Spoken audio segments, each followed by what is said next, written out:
Hello students, अब तक हम नेशनल इनकम यूनिट के अंदर 3 चैप्टर्स कवर कर चुके हैं। चैप्टर नंबर 1 हमने यहाँ पे पढ़ा था circular flow of income. Chapter number 2 हमने यहाँ पे पढ़ा था basic concepts of macro economics. And chapter number 3 जो हमने कवर किया उसका नाम था national income and related aggregates. और आज हम 4th चैप्टर कवर यहाँ पे करेंगे। 4th चैप्टर लास्ट चैप्टर है नेशनल इनकम यूनिट का। और 4th चैप्टर का नाम क्या है? तो भाई नाम है measurement of national income. Measurement of national income. भाई मेजरमेंट का मतलब क्या होता है? मेजरमेंट का मतलब होता है वैल्यूएशन। मेजरमेंट का मतलब वैल्यूएशन, एस्टिमेशन। ठीक है, नेशनल इनकम कैलकुलेट कैसे की जाती है। तो इस चैप्टर में हम सीखेंगे कि नेशनल इनकम का कैलकुलेशन कैसे किया जाता है। बहुत ज़्यादा इंपॉर्टेंट चैप्टर है। अब तक जितने भी चैप्टर्स हमने कवर किए हैं सबसे ज़्यादा इंपॉर्टेंट चैप्टर है ये। और इसमें से एक प्रैक्टिकल क्वेश्चन भी एग्ज़ाम में ज़रूर आएगा, 6 मार्क्स में आएगा ही आएगा। तो इस चैप्टर को ध्यान से देखना। अब इस चैप्टर को स्टार्ट करने से पहले मैं आपको सर्कुलर फ्लो ऑफ इनकम वाले चैप्टर में लेके चलता हूँ। ये चैप्टर जब हमने पढ़ा था तो यहाँ पे मैंने आपको बताया था कि भाई सर्कुलर फ्लो ऑफ इनकम के 3 फेसेस होते हैं। कितने फेसेस होते हैं भाई? 3 फेसेस होते हैं। तो पहला फेस यहाँ पे हमने पढ़ा था जनरेशन फेस। जनरेशन फेस में हमने क्या पढ़ा था? तो भाई जनरेशन फेस में हमने पढ़ा था कि जो फर्म्स हैं वो गुड्स एंड सर्विसेज प्रोड्यूस करती हैं फैक्टर ऑफ प्रोडक्शन का यूज़ करके। फैक्टर ऑफ प्रोडक्शन को मैं फैक्टर सर्विसेज भी बोल सकता हूँ। लैंड, लेबर, कैपिटल और एंटरप्राइज। ठीक है, ये हमने पढ़ा था। तो इसका मतलब फर्म जो है वो लैंड, लेबर, कैपिटल और एंटरप्राइज को यूज़ करती हैं और फिर गुड्स एंड सर्विसेज की प्रोडक्शन करती हैं। तो ये हमारा जनरेशन फेस होता है, फेस नंबर 1। उसके बाद सेकंड फेस हमने पढ़ा था डिस्ट्रीब्यूशन फेस। डिस्ट्रीब्यूशन फेस में क्या था? तो भाई डिस्ट्रीब्यूशन फेस में क्या होता है कि ये जो फर्म्स होती हैं ये हाउस होल्ड्स को रेंट, वेजेस, इंटरेस्ट या फिर प्रॉफिट पे करती हैं। ठीक है, मतलब ये फैक्टर इनकम देती हैं उनको, फैक्टर इनकम पे करती हैं उनको। ठीक है, फैक्टर इनकम तो हाउस होल्ड्स के लिए है, फर्म्स के लिए ये फैक्टर पेमेंट्स होती हैं। ठीक है, तो जो फैक्टर पेमेंट होती है फर्म के लिए वो फैक्टर इनकम हो जाती है हाउस होल्ड्स के लिए। ठीक है, तो सेकंड फेज में क्या होगा? सेकंड फेज में फर्म्स हाउस होल्ड्स को फैक्टर इनकम पे करेंगी। फैक्टर इनकम का मतलब जो फैक्टर ऑफ प्रोडक्शन से रिलेटेड इनकम्स होती हैं, rent, wages, interest and profit. ठीक है, तो ये डिस्ट्रीब्यूशन फेज था। और लास्ट हमारा था डिस्पोजिशन फेज। डिस्पोजिशन फेज में हमने क्या पढ़ा था? डिस्पोजिशन फेज में हमने पढ़ा था कि जो फैक्टर ऑफ प्रोडक्शन है, फैक्टर ऑफ प्रोडक्शन का मतलब यहाँ पे हाउस होल्ड्स से है। ठीक है, फैक्टर ऑफ प्रोडक्शन शब्द मैं जब यहाँ पे यूज़ कर रहा हूँ तो उसका मतलब है हाउस होल्ड्स। ठीक है, तो जो फैक्टर ऑफ प्रोडक्शंस हैं या मैं बोलूँ जो हाउस होल्ड्स हैं उनको जो फैक्टर इनकम रिसीव हुई वो उस फैक्टर इनकम को अब खर्च करते हैं। ठीक है, गुड्स एंड सर्विसेज खरीदने में। ठीक है जी, तो डिस्पोजिशन फेस एक तरीके से मैं कह सकता हूँ कि एक्सपेंडिचर फेस है। ये एक्सपेंस किया जाता है इस फेस के अंदर। ठीक है, एक्सपेंस किया जाता है मतलब जो हाउस होल्ड्स हैं उनको जो फैक्टर इनकम्स रिसीव हुई हैं वो उन इनकम को अब क्या करेंगे? खर्च करेंगे इस फेस के अंदर। ठीक है, किस चीज़ पे खर्च करेंगे? गुड्स एंड सर्विसेज खरीदने के लिए। फर्म्स के द्वारा जो गुड्स एंड सर्विसेज प्रोड्यूस की गई थी फेस 1 के अंदर वो परचेज कर ली जाएंगी अब हाउस होल्ड्स के द्वारा। तो ये 3 फेसेस हमने यहाँ पे पढ़े थे, generation phase, distribution phase and disposition phase. एक बार मैं दोबारा से समराइज कर देता हूँ। जनरेशन फेज में क्या होता है भाई? फर्म्स के द्वारा गुड्स एंड सर्विसेज प्रोड्यूस की जाती हैं फैक्टर सर्विसेज की सहायता से। फैक्टर सर्विसेज बोलो या फैक्टर ऑफ प्रोडक्शन बोलो, इंटरचेंजेबल वर्ड्स हैं। लैंड, लेबर, कैपिटल और एंटरप्राइज हमने पढ़ा था। अगली बात डिस्ट्रीब्यूशन फेज में क्या होता है? डिस्ट्रीब्यूशन फेज में फर्म्स हाउस होल्ड्स को पेमेंट करती है जिसको कि फैक्टर इनकम का नाम दिया जाता है। Rent, wages, interest and profit के नाम से ये पेमेंट्स होती हैं। और लास्ट डिस्पोजिशन फेज जिसको मैं एक्सपेंडिचर फेज भी बोल सकता हूँ, यहाँ पे जो हाउस होल्ड्स को फैक्टर इनकम्स रिसीव हुई फर्म्स के द्वारा वो इनकम जो है हाउस होल्ड्स के द्वारा स्पेंड की जाती है, खर्च की जाती है। ठीक है, किस चीज़ पे खर्च की जाती है? गुड्स एंड सर्विसेज खरीदने के लिए जो फर्म्स के द्वारा प्रोड्यूस की गई हैं। ठीक है जी, तो ये 3 फेसेस हमने पढ़े थे सर्कुलर फ्लो ऑफ इनकम में। और अब हम स्टार्ट करेंगे अपना आज का chapter measurement of national income. यहाँ पे मैंने 2 बुलेट्स स्टार्टिंग में बनाए हैं। इन 2 बुलेट्स को सबसे पहले हम लोग रीड करेंगे। बुलेट नंबर 1 देखते हैं भाई। बुलेट नंबर 1 क्या है? तो यहाँ पे लिखा गया है कि when the process of production takes place then the factor income are paid to the factor of production. दोबारा देखो एक बार ध्यान से भाई, जब प्रोडक्शन जो है की जाती है, जब प्रोडक्शन की जाती है तो फैक्टर इनकम पे की जाती है फैक्टर ऑफ प्रोडक्शन को। यहाँ पे फैक्टर ऑफ प्रोडक्शन से मेरा मतलब है हाउस होल्ड्स, आप लोग इसको नोट भी कर लेना साथ साथ, ठीक है। यहाँ पे फैक्टर ऑफ प्रोडक्शन से मेरा मतलब है हाउस होल्ड्स। तो जब भी प्रोडक्शन होगी, तो प्रोडक्शन जब भी होगी तो हाउस होल्ड्स को फैक्टर इनकम पे की जाएंगी, जैसे हमने पढ़ा था। आगे यहाँ पे लिखा गया कि फॉर देयर फैक्टर सर्विसेज, भाई वो जो फैक्टर सर्विसेज प्रोवाइड कर रहे हैं उसके बदले में इनको ये इनकम पे की जाती है, ठीक है। फैक्टर इनकम जो है लैंड, लेबर, कैपिटल या एंटरप्राइज के बदले में पे की जाती है। It means there is an income flow, इसका मतलब यहाँ पे एक इनकम का फ्लो हुआ, ठीक है। इनकम का एक फ्लो हुआ, ये इनकम किसको रिसीव हो रही है? हाउस होल्ड्स को रिसीव हो रही है, मतलब फैक्टर ऑफ प्रोडक्शन को रिसीव हो रही है। ये इनकम किसके द्वारा जनरेट की गई? पे कौन कर रहा है इस इनकम को? तो भाई इस इनकम को जनरेट कर रही है फर्म्स, ठीक है। फर्म्स पे करेंगे इस इनकम को। तो पूरा पढ़ते हैं एक बार। It means there is an income flow corresponding to the output flow. अब यहाँ पे आउटपुट फ्लो का मतलब है जो गुड्स एंड सर्विसेज प्रोड्यूस किए जाते हैं फर्म्स के द्वारा, उसको यहाँ पे आउटपुट फ्लो कहा गया। कि मतलब अगर आउटपुट फ्लो होगा तो इनकम फ्लो भी होगा, ठीक है। तो आउटपुट फ्लो के बदले में इनकम फ्लो भी होगा। अगर गुड्स एंड सर्विसेज प्रोड्यूस किए जाएंगे तो फैक्टर ऑफ प्रोडक्शन को पेमेंट्स भी तो की ही जाएंगी ना, मतलब इनकम फ्लो भी होगा ही होगा। नेक्स्ट बुलेट यहाँ पे क्या है? नेक्स्ट बुलेट यहाँ पे है कि भाई factor of production spend there income on purchase of goods and services, ठीक है। अब ये जो आउटपुट फ्लो हुआ था, ये जो गुड्स एंड सर्विसेज का फ्लो हुआ था, इन गुड्स एंड सर्विसेज को खरीदने के लिए अब क्या होगा? हाउस होल्ड्स जो होंगे वो अपनी इनकम को खर्च करेंगे, स्पेंड करेंगे, ठीक है जी। अब यहाँ पे हाउस होल्ड्स को फैक्टर ऑफ प्रोडक्शन के नाम से कहा गया है, तो इस बात का आप ध्यान रखना। Factor of production spends there income on purchase of goods and services by making consumption expenditure, वो खर्चा करेंगे और गुड्स एंड सर्विसेज जो हैं खरीद लेंगे, ठीक है जी, परचेज कर लेंगे। तो ये पूरा प्रोसेस जो यहाँ पे मैंने लिखा, ये हमने फर्स्ट चैप्टर में पढ़ा था, सर्कुलर फ्लो ऑफ इनकम में पढ़ा था। तो यहाँ पे देखो भाई कंक्लूजन क्या निकला? तो कंक्लूजन यहाँ पे ये निकला कि दस production gives rise in income. भाई प्रोडक्शन से इनकम बढ़ती है, किसकी इनकम बढ़ती है? हाउस होल्ड्स की इनकम बढ़ती है। क्यों? क्योंकि उनको फैक्टर सर्विसेज प्रोवाइड करने के बदले में फैक्टर इनकम्स रिसीव हो जाती हैं। अगली बात, इनकम रिजल्ट्स इन एक्सपेंडिचर, और भाई इनकम होगी तो फिर एक्सपेंस भी होगा, ठीक है। तो इसका मतलब प्रोडक्शन होगी तो उससे इनकम जनरेट होगी हाउस होल्ड्स को, फिर उस इनकम को हाउस होल्ड्स क्या करेंगे? खर्च करेंगे गुड्स एंड सर्विसेज परचेज करने के लिए, which in turn generate income again, जिससे कि इनकम दोबारा जनरेट हो जाती है, ठीक है। तो अगर भाई house holds goods and services purchase करने पे ये इनकम खर्च करेंगे तो दोबारा से इनकम जनरेट होगी कि नहीं होगी? दोबारा से इनकम जनरेट हो जाएगी, फर्म्स को इनकम होगी इस बार, ठीक है। इस बार फर्म्स को इनकम होगी, ठीक है। तो इस तरीके से ये पूरा प्रोसेस चलता है। देखो नीचे यहाँ पे मैंने डायग्राम के थ्रू ये प्रोसेस आपको समझाने की कोशिश की है। सबसे पहले यहाँ पे देखो प्रोडक्शन फेस, ठीक है। प्रोडक्शन फेस, यहाँ मैं बोल सकता हूँ जनरेशन ऑफ इनकम फेस, ठीक है। उसके बाद यहाँ पे आ जाते हैं इनकम फेस, या फिर बोल सकते हैं डिस्ट्रीब्यूशन ऑफ इनकम फेस, और फिर आता है लास्ट में एक्सपेंडिचर फेस या फिर डिस्पोजिशन ऑफ इनकम, ठीक है, एक ही बात है। तो ये तीन फेसेस हमने कवर किए, production face, income face and expenditure face. Production face में क्या होता है? प्रोडक्शन फेस में जो फर्म्स होती हैं वो अपने फैक्टर ऑफ प्रोडक्शन को यूज़ करती हैं और गुड्स एंड सर्विसेज की प्रोडक्शन करती हैं। अब वो जब फैक्टर ऑफ प्रोडक्शन को यूज़ करेंगी तो बदले में उनको फैक्टर पेमेंट देनी पड़ेगी। अब ये फैक्टर पेमेंट्स जब फर्म पे करेंगी हाउस होल्ड्स को, तो हाउस होल्ड्स के लिए फैक्टर इनकम बन जाएगी। तो यहाँ पे आ जाएगा हमारा इनकम फेस, ठीक है। यहाँ पे हमारा इनकम फेस सामने आ जाएगा। अब जब हाउस होल्ड्स को इनकम होगी तो हाउस होल्ड्स इस इनकम का क्या करेंगे? भाई खर्च करेंगे इसको गुड्स एंड सर्विसेज परचेज करने के लिए। तो लास्टली हमारा एक्सपेंडिचर फेस यहाँ पे आ जाएगा, ठीक है जी। तो ये थ्री फेसेस इस तरीके से हमारे सामने निकल करके आएंगे, और फिर ये जो एक्सपेंस होगा ये फर्म्स के लिए दोबारा से क्या हो जाएगा? इनकम का काम करेगा, ये फर्म की इनकम हो जाएगी, ठीक है जी।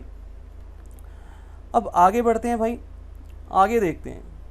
दस national income of a country can be measured by 3 different methods. भाई अब देखो ये तीन फेसेस हैं, तीन अलग अलग फेसेस हैं। तो इसीलिए नेशनल इनकम कैलकुलेट करने के लिए 3 अलग अलग मेथड्स हैं, क्योंकि 3 अलग अलग फेसेस में जो है इनकम फ्लो करती है, इसीलिए 3 अलग अलग फेसेस में नेशनल इनकम कैलकुलेट की जा सकती है। अब यहाँ पे मेथड नंबर 1 का नाम है हमारा value added method, method number 2 है income method, and method number 3 है एक्सपेंडिचर मेथड। ठीक है, तो ऊपर जो हमने 3 फेसेस पढ़े थे उसी के रिलेशन में अब हमारे पास 3 मेथड्स आ गए। सबसे पहले प्रोडक्शन की थी हमने, फिर इनकम हुई थी हाउस होल्ड्स को, तो इनकम फेस आ गया था, फिर हाउस होल्ड्स ने खर्चा किया तो एक्सपेंडिचर फेस आ गया। तो सबसे पहले वैल्यू एडिड मेथड प्रोडक्शन से रिलेटेड है, फिर इनकम मेथड जो है ये इनकम से रिलेटेड है, और एक्सपेंडिचर मेथड एक्सपेंडिचर से रिलेटेड है। मतलब इन 3 फेसेस में ही हमारे मेथड्स छुपे हुए थे, इन 3 फेसेस में हमारे मेथड्स छुपे हुए थे। तो अब हमें क्या करना है भाई, अब हमें ये तीनों मेथड्स डिस्कस करने हैं, value added method, income method and expenditure method. इन तीनों मेथड्स में नेशनल इनकम कैलकुलेट करने का तरीका अलग अलग है, तो हमें तीनों मेथड्स समझने पड़ेंगे। अब यहाँ पे मैंने नीचे एक नोट दिया है आपको, पहले ये नोट पढ़ लेते हैं। नोट में मैंने क्या लिखा है देखते हैं भाई। It must be noted that all the 3 methods give the same value of national income. भाई आप चाहे वैल्यू एडेड मेथड यूज़ करो, चाहे इनकम मेथड यूज़ करो, चाहे एक्सपेंडिचर मेथड यूज़ करो, आपका जो आंसर आएगा, आपका जो नेशनल इनकम का अमाउंट निकल करके आएगा वो सेम होगा तीनों केसेस में, because they are used to measure the same physical output. क्योंकि भाई ये जो तीनों मेथड्स हैं ये सेम फिजिकल आउटपुट को मेज़र करेंगे, मतलब वो जो सेम गुड्स एंड सर्विसेज जो प्रोड्यूस हुए हैं उसके रिलेशन में ही ये कैलकुलेशन की जाएगी। ये चीज़ आपको अच्छे से समझ तब आएगी जब हम इस चैप्टर को आधे से ज़्यादा कंप्लीट कर लेंगे। ठीक है, तब आपको ये बातें जो है ना बहुत अच्छे से समझ में आएंगी। अभी सिर्फ आप इतना ध्यान में रखो कि भाई तीनों मेथड से सेम आंसर आएगा। उसका रीज़न मैंने यहाँ पे लिखा ज़रूर है, बट अभी आपको ये अंडरस्टैंडिंग नहीं होगी। यहाँ पे मैंने लिखा है बिकॉज के आगे मैंने रीज़न दिया पूरा कि इन तीनों मेथड से सेम आंसर क्यों आता है। ठीक है, because they are use to measure the same physical output at 3 different phases. तो ये वाली जो बात यहाँ पे मैंने लिखी ये आपको धीरे धीरे समझ में आएगी। ठीक है, तो अभी इसको स्किप करेंगे, हम आगे बढ़ते हैं। In India the task of estimating national income is entrusted to central statistical organisation. ठीक है जी, CSO। तो इंडिया के अंदर नेशनल इनकम कौन कैलकुलेट करता है भाई? इंडिया के अंदर national income CSO, central statistical organisation जो है वो कैलकुलेट करती है। तो ये मल्टीपल चॉइस क्वेश्चंस में आ सकता है, आपको माइंड में रखना पड़ेगा। ठीक है, याद रखना पड़ेगा। अब भाई हमें क्या करना है, हमें ये तीनों मेथड्स अब डिस्कस करने हैं। तो सबसे पहले हम क्या पढ़ेंगे, वैल्यू एडिड मेथड। तो भाई वैल्यू एडिड मेथड को अच्छे से समझने के लिए यहाँ पे मैंने एक एग्जाम्पल लिया है नीचे, तो इस एग्जाम्पल से हम लोग स्टार्ट करेंगे और उसके बाद हम ऊपर से पूरा फॉर्मल तरीके से रीडिंग करेंगे कॉन्सेप्ट अच्छे से समझने के लिए। तो चलिए स्टार्ट करते हैं एग्जाम्पल। तो इस एग्जाम्पल को एक बार रीड करूँगा मैं। यहाँ पे हमने लिखा कि suppose a baker needs only flour to produce bread. भाई एक बेकर है जो कि फ्लोर को यूज़ करता है और उससे ब्रेड बनाता है। ठीक है, आटे को यूज़ करता है और उससे ब्रेड बनाता है। He purchases flour as input worth 500 from the miller. भाई अब वो जो बेकर था उसने ये फ्लोर, ये जो आटा था, ये खरीदा। किससे खरीदा भाई आटा? मिलर से। ठीक है, मिलर से आटा खरीदा एज अ इनपुट। वो इस आटे को एज अ इनपुट यूज़ करेगा ब्रेड बनाने के लिए। ठीक है, ब्रेड बनाने के लिए as a raw material, as a input. Input माने रॉ मटेरियल, इनपुट माने रॉ मटेरियल। तो भाई वो इस आटे को ब्रेड बनाने के लिए as a raw material, as a input use करेगा। ये आटा उसने कितने में खरीदा? तो भाई ये आटा उसने 500 रुपये में खरीदा। एक बार दोबारा से पढ़ते हैं यहाँ तक की बात। Suppose a baker needs only flour to produce bread. He purchases flour as input worth ₹500 from the miller. तो भाई सपोज करो कि एक बेकर है जो कि फ्लोर से ब्रेड बनाता है, फ्लोर को यूज़ करके वो ब्रेड प्रोड्यूस करता है। उसने एक मिलर से 500 रुपये का इनपुट खरीदा फ्लोर। ठीक है, तो फ्लोर को वो एज अ इनपुट यूज़ करेगा, ब्रेड बनाने के लिए। आगे देखो भाई, आगे यहाँ पे क्या लिखा है, and then by virtue of its productive activities and then by virtue of its productive activities converts the flour into bread। तो भाई वो अपनी प्रोडक्टिव एक्टिविटीज़ को यहाँ पे यूज़ करेगा और फिर उस फ्लोर से क्या करेगा, ब्रेड बनाएगा, ठीक है, मतलब वो प्रोडक्शन करेगा। And sells the bread for 700, और फिर वो जो ब्रेड है वो 700 रुपये में बेचेगा, ठीक है। यहाँ तक की बात एक बार दोबारा देखो, एक बेकर था जो कि फ्लोर को यूज़ करके ब्रेड बनाता है, उसने वो फ्लोर मिलर से ख़रीदी 500 रुपये में। उस फ्लोर को वो एज अ इनपुट यूज़ करेगा ब्रेड बनाने के लिए, और फिर उस फ्लोर पे वो अपनी प्रोडक्शन एक्टिविटीज़ को कैरी आउट करेगा और ब्रेड बनाने के बाद ब्रेड बेचेगा 700 रुपये में, ठीक है। ये हमारा एग्जाम्पल था यहाँ तक। अब इसको एनालाइज किया गया है, नीचे देखिए ध्यान से। इन द गिवन एग्जाम्पल, यहाँ पे कुछ बुलेट्स मैंने लिखे हैं, तो in the given example floor is an input, ठीक है। फ्लोर एक इनपुट था, मतलब एक इंटरमीडिएट गुड्स था, एक इंटरमीडिएट गुड्स था। आपको याद होगा इंटरमीडिएट गुड्स क्या होते हैं, अगर नहीं है तो हम basic concepts of macro economics वाले चैप्टर में चलते हैं एक बार दोबारा, और यहाँ पे मैं आपको एक बार रीडिंग करवा देता हूँ कि इंटरमीडिएट गुड्स क्या होते हैं। तो देखो भाई ध्यान से, इंटरमीडिएट गुड्स क्या होते हैं। Intermediate goods refers to those goods which are used either for resale और for further production in the same year, ठीक है।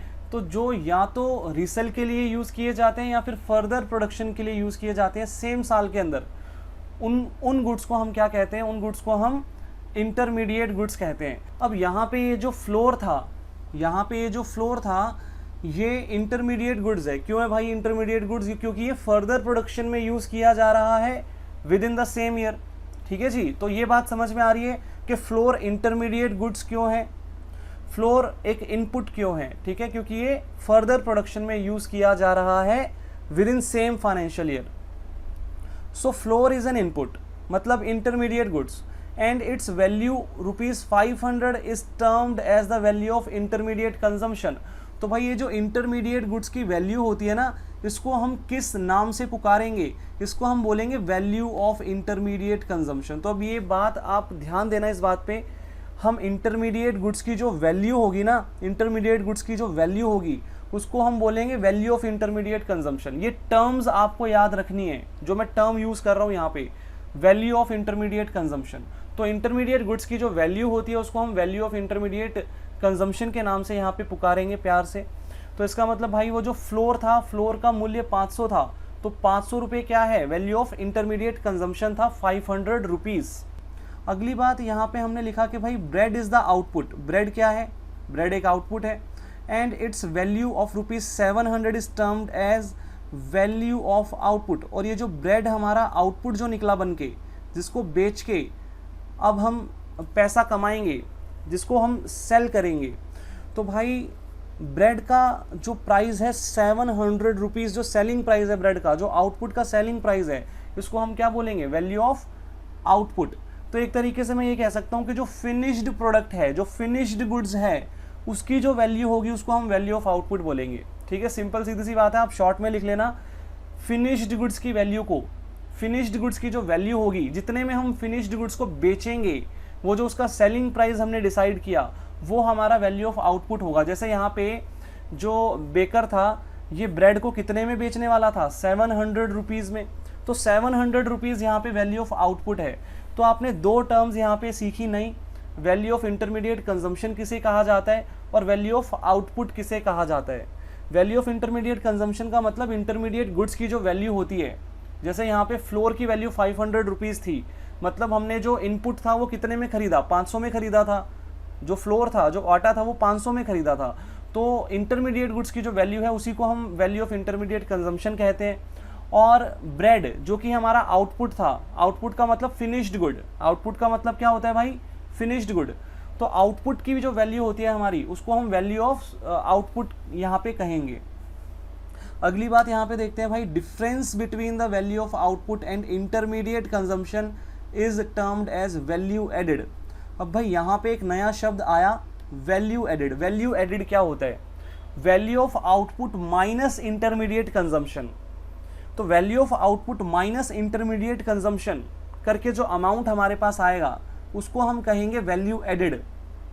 तो मतलब मैं कह सकता हूँ value added equals to value of output minus intermediate consumption. इसका मतलब इस एग्जांपल के अंदर वैल्यू ऑफ आउटपुट कितनी थी 700, इंटरमीडिएट कंजम्पशन कितनी थी 500, तो वैल्यू एडिड कितना हुआ 700 माइनस 500 इक्वल्स टू 200 रुपीज। ठीक है, 200 रुपये का यहाँ पे वैल्यू एडिशन हुआ।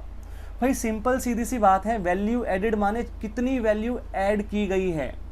भाई जो बेकर था उसने 500 रुपये का फ्लोर खरीदा था, आटा 500 रुपये का खरीदा था, और जो उसने फिनिश्ड गुड्स बनाया वो कितने में बेचेगा 700 में, तो उसने कितनी वैल्यू ऐड कर दी 200 रुपीज़। तो बस ये फॉर्मूला बना दिया गया कि भाई वैल्यू एडिड कैसे निकलेगा, value of output minus intermediate consumption. ठीक है, या फिर value of intermediate consumption. It means the baker has added the value of 200 to the total flow of final goods and services in the economy. ठीक है, तो वो जो baker है उसने जो पूरी इकोनॉमी में टोटल गुड्स एंड सर्विसेज का जो फ्लो है उसमें 200 रुपये का वैल्यू एडिशन कर दिया। ठीक है, 200 रुपये का वैल्यू एडिशन कर दिया। तो भाई अब तक हमने इस एग्जाम्पल में 3 टर्म्स सीखी, value of intermediate consumption, value of output and value added. ठीक है, सबसे पहले वैल्यू ऑफ इंटरमीडिएट कंजम्पशन क्या था। भाई इंटरमीडिएट गुड्स की जो वैल्यू होती है उसको हम वैल्यू ऑफ इंटरमीडिएट कंजम्पशन के नाम से बुलाएंगे। इंटरमीडिएट गुड्स ऐसे गुड्स होते हैं जो या तो रीसेल कर दिए जाते हैं with in the same year या फिर प्रोडक्शन में यूज़ किए जाते हैं। तो यहाँ पे जो फ्लोर था वो एज अ इनपुट यूज़ किया गया था ब्रेड बनाने के लिए, तो प्रोडक्शन एक्टिविटी के अंदर यूज़ किया गया, इसीलिए वो इंटरमीडिएट गुड्स था। और इंटरमीडिएट गुड्स की जो वैल्यू होती है उसको हम वैल्यू ऑफ इंटरमीडिएट कंजम्पशन कहते हैं। तो फ्लोर हमने कितने में खरीदा था 500 में, तो 500 रुपीज़ हमारा वैल्यू ऑफ इंटरमीडिएट कंजम्पशन आ गया। उसके बाद हमने अगली टर्म पढ़ी वैल्यू ऑफ आउटपुट क्या होता है। तो भाई जो हमारा फाइनल गुड्स बन के निकला, इस एग्जाम्पल के अंदर फाइनल गुड्स क्या था ब्रेड, हमने फ्लोर को यूज़ करके ब्रेड बनाया था, तो ब्रेड हम कितने में बेचेंगे उसका जो सेलिंग प्राइस होगा वो हमारा वैल्यू ऑफ आउटपुट होगा। तो 700 रुपीज़ में हम इस ब्रेड को बेचेंगे जो उसका सेलिंग प्राइस था, तो ये हमारा वैल्यू ऑफ आउटपुट होगा। अब वैल्यू ऑफ आउटपुट और वैल्यू ऑफ इंटरमीडिएट कंजम्पशन के बीच का जो डिफरेंस होगा उसको हम वैल्यू एडिड बोलेंगे। ये हमारी थर्ड टर्म थी। ठीक है, value added equals to value of output minus value of intermediate consumption. इसका मतलब 700 माइनस 500, तो 200 रुपीज़ यहाँ पे वैल्यू एडिड आ गया, जो कि इस बेकर ने पूरी इकोनॉमी के अंदर जितने भी गुड्स एंड सर्विसेज फ्लो कर रहे हैं उसके अंदर वैल्यू ऐड कर दी। ठीक है, वैल्यू का एडिशन कर दिया। तो भाई अब अगले पॉइंट की तरफ बढ़ते हैं। अगला पॉइंट देखते हैं यहाँ पे क्या है, value added by each production enterprise. सबसे इंपॉर्टेंट वर्ड यहाँ पे ईच है, प्रत्येक। ठीक है, एक सिंगल प्रोडक्शन एंटरप्राइज की यहाँ पे बात चल रही है। वैल्यू एडिड बाय ईच की जगह सिंगल भी लिख सकते हो, ईच की जगह ना सिंगल शब्द भी लिख सकते हो। ठीक है, value added by each production enterprise या फिर a single production enterprise is known as gross value added at MP. अब एक बात समझना, एक इकोनॉमी के अंदर कितने सारे प्रोडक्शन एंटरप्राइजेज होते होंगे, सही बात है या नहीं है। क्या कोई एक ही प्रोडक्शन एंटरप्राइज होता होगा क्या पूरी इकोनॉमी में। भाई जैसे कि ये बेकर था, इस बेकर ने फ्लोर को यूज़ करके ब्रेड बनाया, इसने एक प्रोडक्शन एक्टिविटी की। इसी तरीके से प्रोडक्शन एक्टिविटी करने वाले बहुत सारे प्रोडक्शन एंटरप्राइजेज मौजूद होंगे एक इकोनॉमी के अंदर। तो उस हर एंटरप्राइज के द्वारा जितना भी वैल्यू एडिशन किया गया उसको मैं क्या बोलूँगा, gross value added at MP. ठीक है, gross value added at market price. Individually, ठीक है, इंडिविजुअली मैं हर प्रोडक्शन एंटरप्राइज की बात कर रहा हूँ। जैसे कि यहाँ पे बेकर ने 200 रुपये का वैल्यू एडिशन कर दिया, तो ये बेकर का GVA एट एमपी था। मान लेते हैं कोई और प्रोड्यूसर भी इकोनॉमी में है जिसने कि 500 रुपीज़ का वैल्यू एडिशन कर दिया, तो 500 रुपीज़ उसका वैल्यू एडिड हो जाएगा। ठीक है, उसका GVA एट एमपी हो जाएगा। तो इसका मतलब हर प्रोडक्शन एंटरप्राइज के द्वारा इंडिविजुअली जितना वैल्यू एडिशन किया गया, बात पे ध्यान देना, इंडिविजुअली हर प्रोडक्शन यूनिट जितना भी वैल्यू एडिशन करेगा, इंडिविजुअली की बात कर रहा हूँ मैं यहाँ पे, तो वो मेरा GVA एट एमपी कहलाएगा। ठीक है, gross value added at market price. It means value added by baker ₹200 can be termed either as value added और GVA एट एमपी। तो इसका मतलब ये जो बेकर था, इसने जो 200 रुपये का वैल्यू एडिशन किया, इसको मैं वैल्यू एडिड भी बोल सकता हूँ या मैं इसको GVA एट एमपी भी बोल सकता हूँ। मतलब सिंपल सीधी सी बात है, वैल्यू एडिड का ही अल्टरनेटिव नेम क्या है, GVA at MP. Individually her production unit के द्वारा जितना भी वैल्यू एडिशन किया जाएगा उसको GVA@MP कहा जाएगा, इंडिविजुअली हर प्रोडक्शन यूनिट के द्वारा। ठीक है, अगर एक इकोनॉमी में 10 प्रोडक्शन यूनिट है तो उन 10 के द्वारा जितना जितना इंडिविजुअली उनके द्वारा वैल्यू एडिशन किया गया अलग अलग, ठीक है, तो उस हर वैल्यू एडिशन को अलग अलग मैं क्या नाम दूंगा, GVA@MP। ठीक है, आगे देखो भाई, sum total of GVA@MP, sum total of GVA@MP of all producing enterprises within the domestic territory of a country during 1 year is equal to GDP@MP। तो अगर मैं सारे के सारे प्रोडक्शन एंटरप्राइजेस का GVA@MP ऐड कर दूं तो मेरे पास क्या आ जाएगा, GDP@MP। दोबारा से देख लो, अगर मैं सारे के सारे प्रोडक्शन एंटरप्राइजेस का GVA@MP, gross value added at market price add कर दूं सबका, तो मेरे पास GDP@MP आ जाएगा। ठीक है, तो दैट इज, यहाँ पे सिंपली हमने लिख दिया, that is sigma GVA@MP। Sigma का मतलब समीशन, टोटल। ठीक है, सिग्मा का मतलब टोटल होता है, आपको पता होगा, तो सिग्मा मीन्स टोटल। तो total of GVA@MP is equals to GDP@MP। ठीक है, इज इक्वल्स टू GDP@MP। तो ये बात आपको समझ में आ गई होगी। तो इस एग्जाम्पल में हमने अब तक क्या क्या पढ़ा, एक बार दोबारा देख लेते हैं भाई। एग्जाम्पल क्या था, एग्जाम्पल में हमने पढ़ा कि भाई एक बेकर है जो कि फ्लोर को यूज़ करके ब्रेड बनाएगा। फ्लोर जो उसने खरीदा वो 500 में खरीदा। फ्लोर उसका इंटरमीडिएट गुड्स था क्योंकि वो उसको फर्दर प्रोडक्शन में यूज़ कर रहा था। तो वो जो फ्लोर की वैल्यू थी 500 रुपीज़, उसको हम क्या बोलेंगे, वैल्यू ऑफ इंटरमीडिएट कंजम्पशन। अगली बात, इसने वो जो फ्लोर खरीदा उस पर अपनी प्रोडक्शन एक्टिविटीज़ कैरी ऑन करी और उससे ब्रेड बना दिया। अब वो ब्रेड कितने में बेचने वाला है भाई, 700 रुपये में। तो ये जो ब्रेड, जो फाइनल गुड्स की वैल्यू थी हमारी 700 रुपीज़, जो इसका सेलिंग प्राइस निकला, इसको हम क्या नाम देंगे, इसको हम नाम देंगे वैल्यू ऑफ आउटपुट। ठीक है, इसको हम क्या बोलेंगे, वैल्यू ऑफ आउटपुट। और वैल्यू ऑफ आउटपुट और इंटरमीडिएट कंजम्पशन की वैल्यू के बीच का जो डिफरेंस होगा उसको हम क्या बोलेंगे, वैल्यू एडिड बोलेंगे। It means value added equals to value of output minus intermediate consumption. 200 rupees यहाँ पे हमारे पास निकल करके आया। इंडिविजुअली हर प्रोडक्शन यूनिट का जो वैल्यू एडिड होगा उसको मैं GVA@MP बोल सकता हूँ, इंडिविजुअली हर प्रोडक्शन यूनिट का जो वैल्यू एडिड होगा। लेकिन अगर मैं सारे के सारे प्रोडक्शन यूनिट का वैल्यू एडिड मिला दूँ, मतलब सारे के सारे प्रोडक्शन यूनिट का GVA@MP में मिला दूँ, तो मेरे पास क्या आ जाएगा, तो मेरे पास GDP@MP आ जाएगा। ठीक है, तो sigma GVA@MP equals to GDP@MP। ठीक है, ये बात हमने पढ़ी। तो काफ़ी सारी बातें यहाँ पे हमने छोटी छोटी बातें समझी।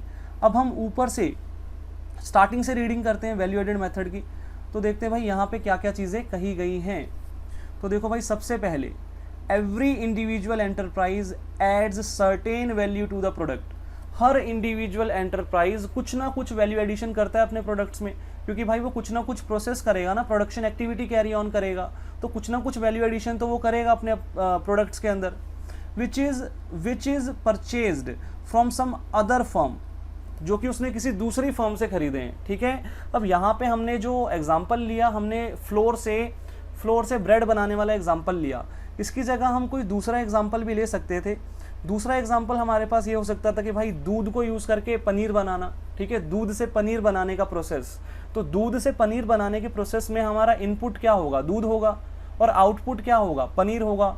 तो जो पनीर बनाने वाला जो व्यक्ति होगा वो दूध कहीं और से खरीद के लाएगा। ठीक है, so every individual enterprise add certain value to the product which it purchase from another firm as intermediate good. तो इस एग्जांपल के अंदर अब जो दूध वो कहीं और से लेके आया वो उसके लिए क्या हो जाएगा, इंटरमीडिएट गुड्स हो जाएगा ना, क्योंकि उस दूध को वो फर्दर प्रोडक्शन में यूज़ करेगा, पनीर बनाने के लिए यूज़ करेगा। ठीक है, बात समझ में आ रही है आपको। ठीक है, तो इसका मतलब हर एंटरप्राइज जो है वो दूसरे एंटरप्राइज से कुछ ना कुछ रॉ मटेरियल खरीदेगा, इनपुट खरीदेगा, ताकि उस इनपुट के ऊपर वो further production process carry out करके एक फाइनल गुड्स बना पाए। ठीक है, अगली बात यहाँ पे क्या है, when value added by each and every individual firm is summed up।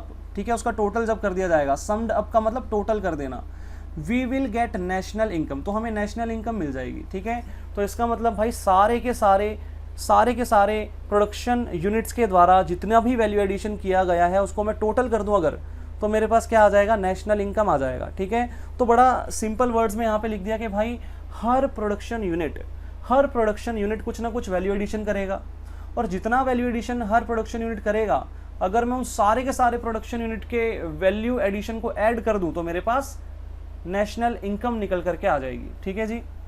अब यहाँ पे एक नोट मैंने लिखा कि भाई value added method is also known as inventory method, net output method, industrial origin method, commodity service method. तो ये अलग अलग नाम है भाई, ये आपको याद रखने पड़ेंगे। ये प्रैक्टिकल क्वेश्चंस में अलग अलग नाम से वो यूज़ कर सकता है कि इन्वेंट्री मेथड से आप लोग जो है नेशनल इनकम निकाल के बताओ, या वो बोलेगा कॉमोडिटी सर्विस मेथड से आप नेशनल इनकम कैलकुलेट करके बताओ, या इंडस्ट्रियल ओरिजिन मेथड से आप मुझे नेशनल इनकम निकाल के बताओ। तो इस तरीके से अलग अलग नाम से वो आपको दे सकता है।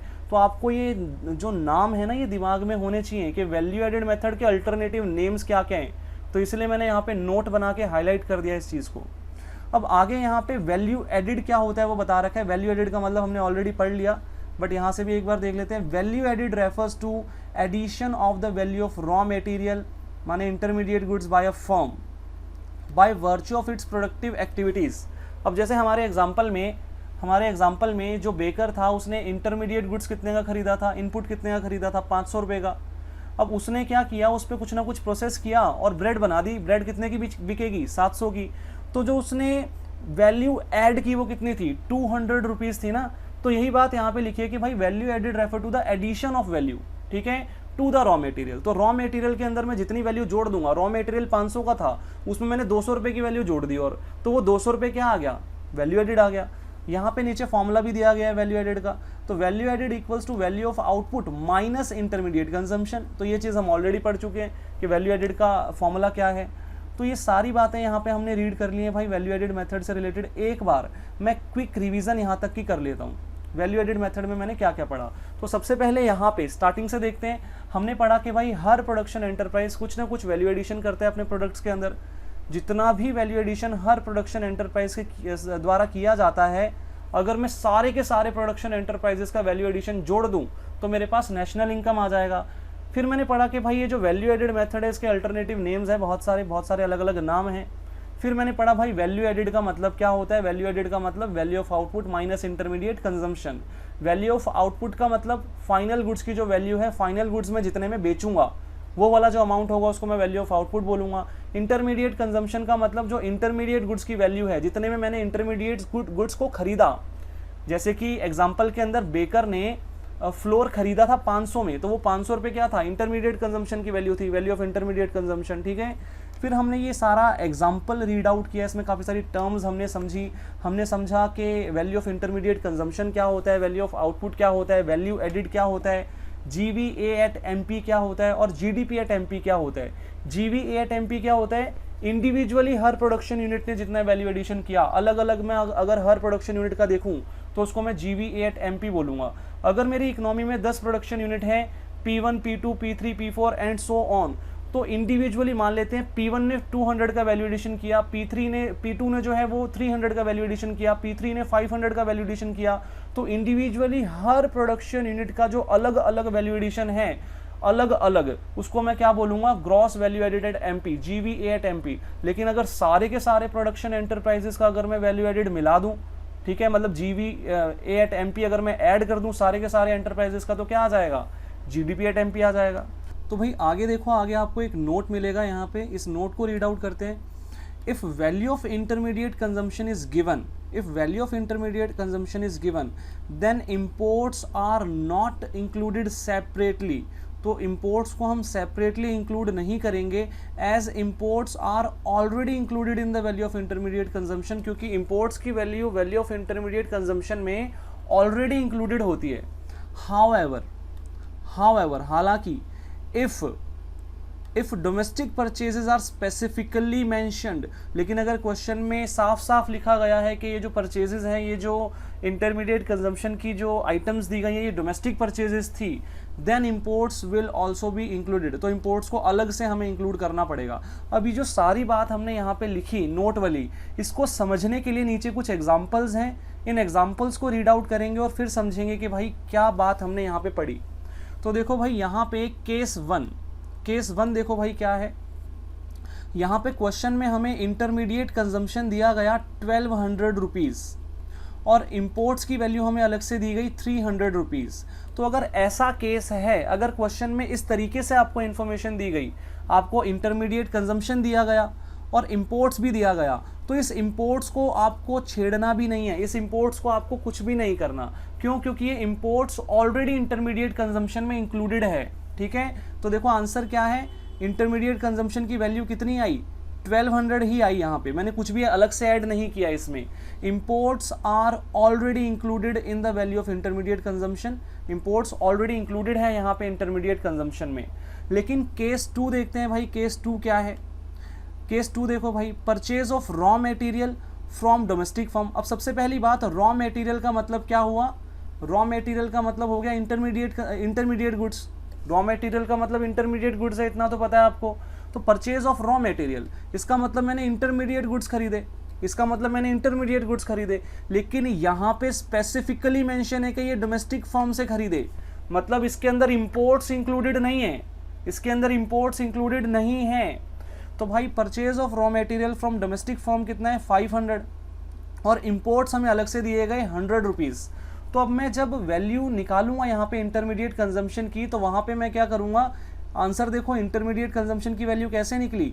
तो भाई डोमेस्टिक फर्म से जो मैंने रॉ मटेरियल खरीदा, जो मैंने इंटरमीडिएट गुड्स खरीदा, उसमें मैं इंपोर्ट को भी ऐड करूँगा, तो 600 रुपीज़ यहाँ पे मेरा जो है इंटरमीडिएट कंजम्पशन की वैल्यू आएगी। ठीक है, तो आपको डिफरेंस समझ में आया होगा कि अगर क्वेश्चन में सीधा सीधा इंटरमीडिएट कंजम्पशन शब्द दिया गया हमको, जैसे यहाँ पे केस 1 में दिया गया था, तो इसमें अलग से कुछ जोड़ने की ज़रूरत नहीं है, यहाँ पे अलग से इंपोर्ट्स को मैं ऐड नहीं करूँगा। लेकिन अगर मुझे स्पेसिफिकली बोला गया कि ये जो इंटरमीडिएट कंजम्पशन था, ये जो इंटरमीडिएट गुड्स था, ये डोमेस्टिक फर्म से खरीदा गया था, तो फिर मैं इंपोर्ट्स को भी यहाँ पे अलग से जोड़ूंगा। तो भाई यहाँ पे ब्रैकेट में देखो लिखा है imports are included separately, imports को अलग से जोड़ना पड़ा because it is specifically mentioned that purchases of raw material is from domestic firm, क्योंकि ये स्पेसिफिकली मेंशन था कि जो हमने इंटरमीडिएट गुड्स खरीदे वो डोमेस्टिक फर्म से खरीदे थे, उसमें इंपोर्ट्स इंक्लूडेड नहीं थे। केस 3 देखते हैं भाई, यहाँ पे केस 3 में देखो क्या है, परचेज ऑफ रॉ मटेरियल हमें बताया गया 1000 रुपीज़ है परचेज ऑफ रॉ मटेरियल, और इंपोर्ट्स अलग से दिया गया 200। अब मुझे एक बात बताओ, ये जो परचेज ऑफ रॉ मटेरियल हमें बताया गया 1000 रुपीज़, क्या यहाँ पे स्पेसिफिकली मेंशन है कि ये डोमेस्टिक फर्म से खरीदा? कहीं पे लिखा है ऐसा कि हमने ये डोमेस्टिक फर्म से खरीदा? नहीं लिखा ना। तो इसका मतलब एजम्पशन यही होगी कि इसमें सब कुछ इंक्लूडेड है, अलग से इंपोर्ट्स ऐड नहीं करने। तो आंसर देखो भाई, इंटरमीडिएट कंजम्पशन की वैल्यू कितनी आई, 1000 रुपीज़ ही आई यहाँ पे। तो imports are not included as total purchases of raw material is given, क्योंकि यहाँ पे टोटल परचेज रॉ मटेरियल की हमें गिवन है, यहाँ पे मुझे अलग से ऐड करने की आवश्यकता नहीं है। तो यही बात ऊपर लिखी थी, एक बार दोबारा रीड आउट करो। देखो, if value of intermediate consumption is given, अगर क्वेश्चन में इंटरमीडिएट कंजम्पशन की वैल्यू आपको दी गई है साफ साफ, then imports are not included separately, तो इंपोर्ट्स को अलग से ऐड नहीं किया जाएगा, as imports are already included in the value of intermediate consumption, क्योंकि इंपोर्ट्स ऑलरेडी इंक्लूडेड होते हैं वैल्यू ऑफ इंटरमीडिएट कंजम्पशन में। हाउएवर, हालांकि if domestic purchases are specifically mentioned, साफ साफ क्वेश्चन में बोला गया कि जो इंटरमीडिएट गुड्स मैंने खरीदे वो डोमेस्टिक परचेजेस थी, तो उस केस में मुझे इंपोर्ट अलग से ऐड करना पड़ेगा इंटरमीडिएट कंजम्पशन की वैल्यू फाइंड आउट करने के लिए। ठीक है, तो इस तरीके से क्वेश्चन में आपको इन्फॉर्मेशन दी जा सकती है। तो ये चीज़ आपको ध्यान में रखनी है कि इंपोर्ट हमें कब जोड़ना है इंटरमीडिएट कंजम्पशन निकालने के लिए और कब नहीं जोड़ना। आगे देखो भाई, आगे क्या है यहाँ पे, आगे एक और नोट आपको दिखेगा यहाँ पे, वैल्यू ऑफ आउटपुट के रिलेशन में। Value of output refers to the market value of all goods and services produced during a period of 1 year. तो वैल्यू ऑफ आउटपुट का मतलब यहाँ पे बताया गया कि वैल्यू ऑफ आउटपुट क्या होता है, value of output refers to the market value of all goods and services produced during a period of 1 year. अभी थोड़ी देर पहले मैंने आपको बताया था कि वैल्यू ऑफ आउटपुट क्या होता है, सेलिंग प्राइस। जब हमने ब्रेड वाला एग्जांपल लिया था तो मैंने आपको बोला था कि ब्रेड कितने में बिकेगी मार्केट में, 700 रुपये की। तो वो 700 रुपये क्या था हमारा, वो 700 रुपये उसका मार्केट प्राइस था। ठीक है, मार्केट वैल्यू थी उसकी, इतने प्राइस में वो मार्केट में बिकती है, तो वो उसका वैल्यू ऑफ आउटपुट आया था। ठीक है, तो वैल्यू ऑफ आउटपुट क्या होता है, value of output refer to the market value of all goods and services produced during a period of 1 year. ठीक है, अब यहाँ पे सारे के सारे गुड्स एंड सर्विसेज की बात चल रही है। इकोनॉमी के अंदर जितने भी गुड्स एंड सर्विसेज हैं, अगर मैं उन सबकी मार्केट वैल्यू ऐड कर दूँ during a period of 1 year, तो मेरे पास वैल्यू ऑफ आउटपुट आ जाएगा उस टोटल इकोनॉमी का। अब यहाँ पे वैल्यू ऑफ आउटपुट के रिलेशन में कुछ बातें यहाँ पे दी गई हैं, एक बार पढ़ लेते हैं। When entire output is sold in an accounting year, अगर मैंने एक अकाउंटिंग ईयर के अंदर जितना भी आउटपुट मेरा प्रोड्यूस हुआ था वो सारा ही बेच दिया, तो वैल्यू ऑफ आउटपुट क्या होगा? तो value of output equals to sales, मतलब सेलिंग प्राइस जो मेरा है वही मेरा वैल्यू ऑफ आउटपुट हो जाएगा। जैसे मैंने आपको एग्जाम्पल समझाते टाइम बताया था कि जो सेलिंग प्राइस होगा वही मेरा वैल्यू ऑफ आउटपुट होगा। तो ये बात कब एप्लीकेबल होगी? जब जितना भी आउटपुट मैंने प्रोड्यूस किया वो सारा ही बिक गया, ठीक है। तो जितना आउटपुट प्रोड्यूस किया अगर वो सारा ही बिक गया ड्यूरिंग द अकाउंटिंग ईयर, तो फिर मेरा value of output equals to sales होगा। लेकिन दूसरा केस देखो, when entire output is not sold in an accounting year, अगर सारा का सारा आउटपुट नहीं बिक पाया एक अकाउंटिंग ईयर के अंदर, उसमें से कुछ बच गया, तो फिर उस केस में वैल्यू ऑफ आउटपुट क्या होगा? तो उस केस में देखो भाई, वैल्यू ऑफ आउटपुट का फॉर्मूला चेंज हो जाएगा। उस केस में value of output equals to sales तो होगा ही होगा, प्लस चेंज इन स्टॉक भी होगा, प्लस चेंज इन स्टॉक भी होगा। यहाँ पे चेंज इन स्टॉक का मतलब closing stock minus opening stock, ठीक है। अब यहाँ पे ओपनिंग स्टॉक में से क्लोजिंग स्टॉक माइनस मत करना, closing stock minus opening stock होगा, ना कि opening stock minus closing stock, ठीक है। तो इस बात को ध्यान में रखना, change in stock means closing stock minus opening stock. तो यहाँ पे वैल्यू ऑफ आउटपुट निकालने के दो फॉर्मूले हमने पढ़े, समराइज कर लेते हैं एक बार। भाई नॉर्मली तो जो हमारा वैल्यू ऑफ आउटपुट होता है वो क्या होता है? वैल्यू ऑफ आउटपुट का मतलब एक इकोनॉमी के अंदर जितने भी गुड्स एंड सर्विसेज हैं, एक साल के अंदर उनकी जितनी भी टोटल मार्केट वैल्यू है वो हमारा वैल्यू ऑफ आउटपुट होता है। लेकिन यहाँ पे वैल्यू ऑफ आउटपुट निकालने के दो अलग अलग फॉर्मूले हमने पढ़े। पहला फॉर्मूला हमारा ये था कि अगर सारा का सारा आउटपुट जितना मैंने प्रोड्यूस किया वो सारा ही ड्यूरिंग द अकाउंटिंग ईयर बिक जाता है, मतलब कुछ भी स्टॉक बचता नहीं है, तो उस केस में value of output equals to sales हो जाएगा, मतलब जो सेलिंग प्राइस मेरा टोटल होगा, ठीक है। लेकिन अगर सारा का सारा आउटपुट नहीं बिक पाता तो उस केस में फॉर्मूला थोड़ा चेंज होगा, value of output equals to sales तो होगा ही होगा, प्लस चेंज इन स्टॉक भी इस केस में आएगा। और चेंज इन स्टॉक का मतलब closing stock minus opening stock होता है, ठीक है। तो ये बात आपको याद रखनी है कि वैल्यू ऑफ आउटपुट किस केस में कैसे निकलेगा, ठीक है। तो अगर सारा का सारा output during the accounting year बिक गया तो sales equals to value of output हो जाएगा। लेकिन अगर सारा का सारा नहीं बिक पाया तो value of output equals to sale plus change in stock होगा। और चेंज इन स्टॉक कैसे निकलेगा? Closing stock minus opening stock. अब यहाँ पे ना एक अल्टरनेटिव फॉर्मूला भी है वैल्यू ऑफ आउटपुट निकालने का। अल्टरनेटिव फॉर्मूला देखो क्या है, quantity into price, quantity into price plus change in stock, ठीक है। तो ये एक अल्टरनेटिव फॉर्मूला है। अभी आपको सिर्फ ये माइंड में रखना है, ठीक है। ये ना मैं आपको प्रैक्टिकल क्वेश्चंस जब कराऊंगा ना तब ये काम में आएगा, ठीक है। तो अभी आपको माइंड में रखना है कि हमने तीन फॉर्मूले पढ़ लिए, वैल्यू ऑफ आउटपुट निकालने के हमने तीन फॉर्मूले पढ़ लिए, ठीक है। तो ये आपको माइंड में रखने हैं, इनको आपको याद रखना है, ठीक है। प्रैक्टिकल क्वेश्चंस कराते टाइम इन तीनों फॉर्मूलाज का मैं यूज़ करूंगा और मैं बताऊंगा कि ये अल्टरनेटिव वाला जो फॉर्मूला है ना ये कब यूज़ होगा, ठीक है। इसको भी हम समझेंगे। अब यहाँ पे एक अगला नोट एक और आ गया, एक और नोट आ गया हमारे पास, तो इसको भी रीड आउट करते हैं। भाई ये क्या दिया गया? तो यहाँ पे लिखा गया कि exports are not separately included in the value of output if sales are given. तो अगर सेल्स दी गई है क्वेश्चन के अंदर तो एक्सपोर्ट्स को मैं अलग से इंक्लूड नहीं करूंगा वैल्यू ऑफ आउटपुट में। And domestic sales are not specifically mentioned, bracket में मतलब इस तरह की कुछ बात लिखी गई है। In case of open economy sales includes both domestic sales and exports. तो एक ओपन इकोनॉमी के अंदर सेल्स में डोमेस्टिक सेल्स भी आती हैं और एक्सपोर्ट्स भी आते हैं। तो मतलब ये कुछ इस तरह की बात थी, उम्मीद करता हूँ समझ में नहीं आई होगी। तो अब नीचे एग्जाम्पल्स दिए हैं मैंने, एग्जाम्पल्स के थ्रू आपको ये समझ में आएगा। तो केस यहाँ पे दो बनाए हैं हमने, लेफ्ट हैंड साइड में आपको केस 1 दिखेगा और राइट हैंड साइड में आपको केस 2 दिखेगा। तो सबसे पहले मैं केस 1 के बारे में डिस्कस करता हूँ। केस 1 में देखो क्या है, सेल्स हमें दिया गया 2000 और एक्सपोर्ट्स हमें दिया गया 400। अब यहाँ पे वैल्यू ऑफ आउटपुट कितना आएगा? मैंने आपको बताया था value of output equals to sales, तो यहाँ पे हमारा वैल्यू ऑफ आउटपुट कितना आएगा? 2000। केस 2 की तरफ बढ़ते हैं भाई। केस 2 में देखो क्या है, केस 2 में हमें बताया गया डोमेस्टिक सेल्स 700 है और एक्सपोर्ट्स कितने? 200। अब केस 1 और केस 2 में सिर्फ एक डिफरेंस है, यहाँ पे केस 1 में हमें सेल्स दिया गया था, जबकि केस 2 के अंदर हमें जो दिया गया वो डोमेस्टिक सेल्स था।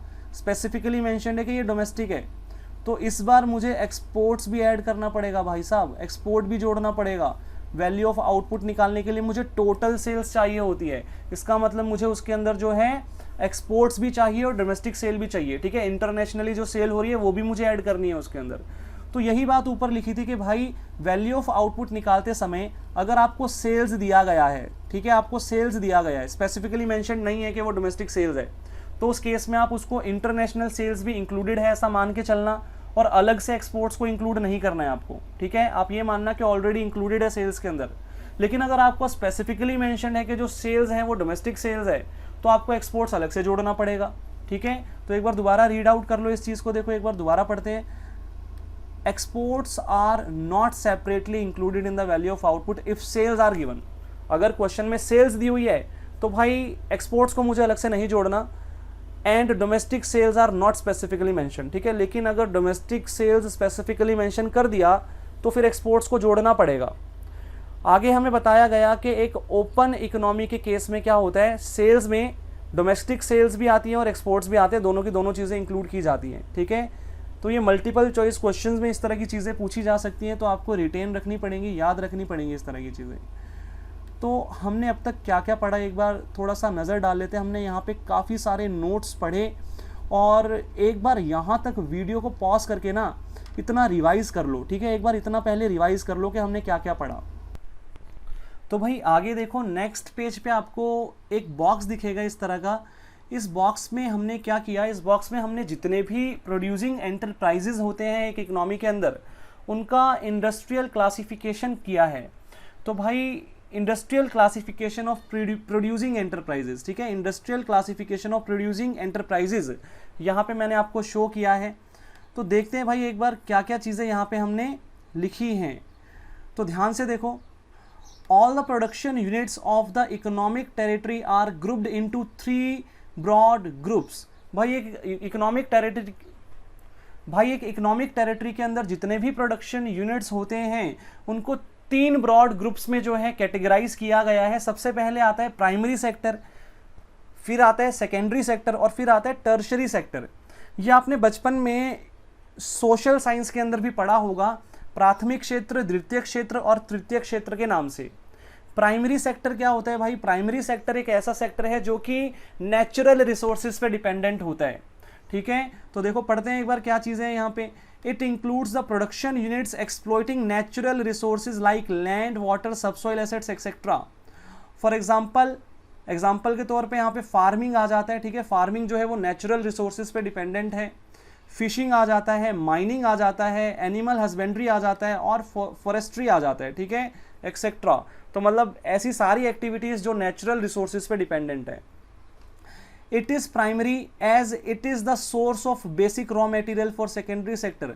भाई इस सेक्टर को प्राइमरी सेक्टर इसलिए बुलाया जाता है क्योंकि ये सेकेंडरी सेक्टर को रॉ मटेरियल प्रोवाइड करता है, ठीक है। सेकेंडरी सेक्टर इस पे डिपेंडेंट है, इसीलिए ये प्राइमरी सेक्टर है।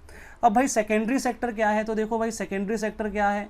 It includes production units which are engaged in transforming one good into another good. भाई इसमें वो वाले प्रोडक्शन यूनिट्स आएंगे जो कि एक गुड को दूसरे गुड में कन्वर्ट करते हैं। जैसे कि हमने आज एक एग्जांपल देखा था फ्लोर से ब्रेड बनाने वाला एग्जांपल। तो वहाँ पे वो जो बेकर था वो क्या कर रहा था भाई, वो सेकेंडरी सेक्टर का व्यक्ति था, वो एक गुड को दूसरे गुड में ट्रांसफॉर्म कर रहा था, वो मैन्युफैक्चरिंग एक्टिविटी कर रहा था। तो देखो आगे यही बात लिखी है, such an activity is called manufacturing activity. तो सेकेंडरी सेक्टर में मैन्युफैक्चरिंग एक्टिविटी कैरी ऑन की जाती है। These units convert raw material into finished goods. ये जो यूनिट्स हैं ये रॉ मटेरियल को फिनिश्ड गुड्स में कन्वर्ट करते हैं। For example firms engaged in converting sugar cane into sugar. तो ऐसी फर्म्स जो गन्ने से चीनी बनाती हैं वो इसी तरह की एक्टिविटी कर रही हैं, ठीक है। ये एग्जाम्पल है सिर्फ। ऐसे ही कंस्ट्रक्शन कंपनीज आ जाएंगी यहाँ पे, पावर जनरेशन कंपनीज एक्सेट्रा, ठीक है। इस तरह की सारी चीज़ें जहाँ पे प्रोडक्शन एक्टिविटी हो रही है।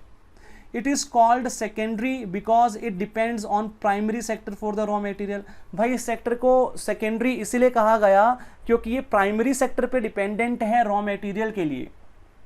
आगे हमारे पास यहाँ पे आता है टर्शियरी सेक्टर। यहाँ पे क्या क्या चीज़ें आएंगी, तो भाई it includes production units engaged in producing services.